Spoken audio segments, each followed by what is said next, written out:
Welcome back guys, this is Shrikant. Today we are going to talk about derived table. So derived table is one of the important thing which we need to understand as a developer. We always know about. So what is derived table? Let's talk about it.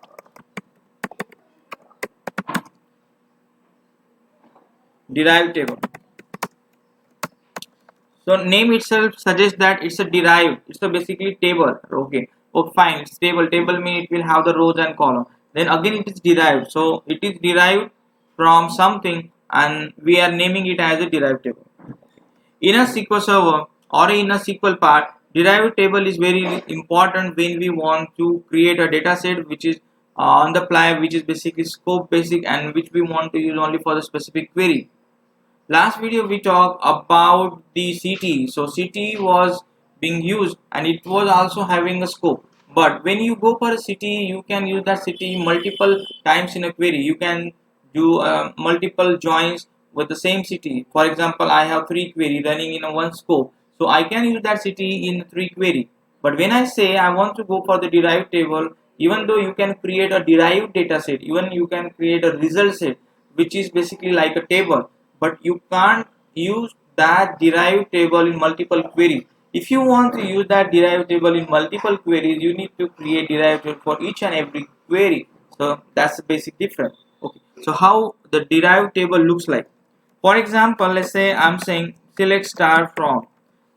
I am having table, but I'm going to create a fresh table. Let's say I'm going to create a create table hash data. This is a temporary table having a column ID and its data type is in. Let's select the query and let's run the code.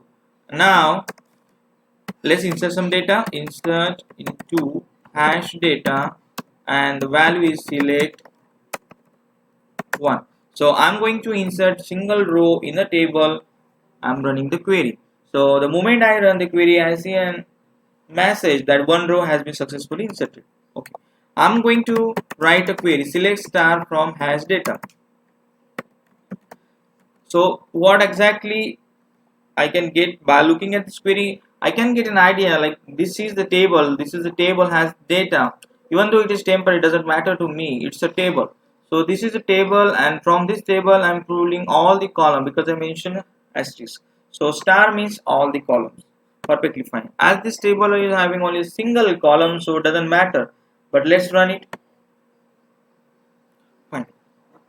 Now what my requirement is, I want to create a derived table. I want to create a one result set which will be dynamic or which is a temporary, right? So what I'm going to do, I'm going to create one temporary derived table.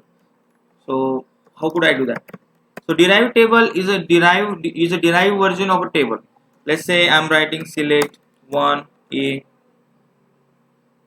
So this is a derived table, or this is a fresh table, or I want to, let's say I want to use the previous table hash data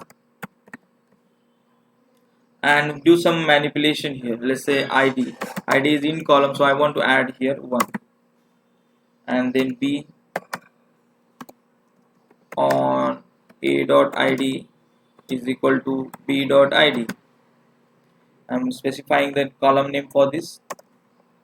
Okay. And I know if I run this query I won't get anything. Let's do a left join here. Let's select the query and see. We'll get how many rows? We'll get a single row. Why? Because of inner. So we'll talk about all this thing in the join session, but right now just focus on this query. So in this query, if I want to decode, I can see this is the first table has data which I'm specifying as A, and there is another table. This should be table, and this table is the derived table. Why it is derived? Because it is derived from some other table. That's why it's a derived. So if there is a direct calling from a store, calling from this direct table, either it may be a city, either it may be a temporary table, or either it may be a permanent table. Doesn't matter. If it is direct call from that, then I won't say that's a derived table. But some logic has been generated to result set which is intermediary or which is temporary. So that kind of data set are called as the derived table. So that kind of table, basically we are creating a result set.